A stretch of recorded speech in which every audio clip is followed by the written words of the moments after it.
ഗോകുലാണ് നമുക്കിപ്പോൾ ഉള്ളത്. ഗോകുൽ, കനകക്കുന്നാണ് തിരുവനന്തപുരത്തെ ഓണം ആഘോഷങ്ങളുടെ ഒരു സിരാ കേന്ദ്രം എന്ന് പറയുന്നത്. ഓണം വാരാഘോഷത്തിന്റെ ഉദ്ഘാടനത്തിനുള്ള ക്രമീകരണങ്ങളൊക്കെ എല്ലാം റെഡിയായോ?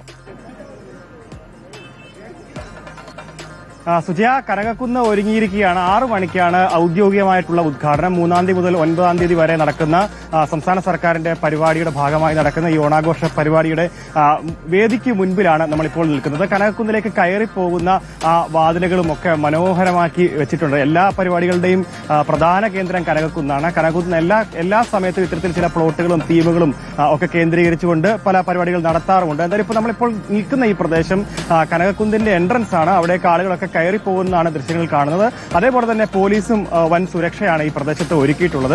തിരുവനന്തപുരം നഗരത്തിലാകമാനം എന്തായാലും വലിയ തിരക്ക് വരും ദിവസങ്ങളിൽ അനുഭവപ്പെടും. 3-ാം തീയതി മുതൽ 9-ാം തീയതി വരെയുള്ള ദിവസങ്ങളിലൊക്കെ തന്നെ കർശന നിയന്ത്രണങ്ങളും കാര്യങ്ങളും ഒക്കെ ഉണ്ടാകുകയും ചെയ്യുമെന്നുള്ളതാണ്. എന്തായാലും ഈ കനകക്കുന്ന് പൂർണ്ണമായിട്ടും അങ്ങനെ ആഘോഷത്തിലേക്ക് കടക്കുകയാണ്. ഇന്ന് സെപ്റ്റംബർ 3 പൂരാടം, 9-ാം തീയതി വരെ ഓണത്തിന്റെ ആ ഒരു മൂഡിലേക്ക്, ആ ഒരു വൈബിലേക്ക് എത്താൻ പോവുകയാണ്.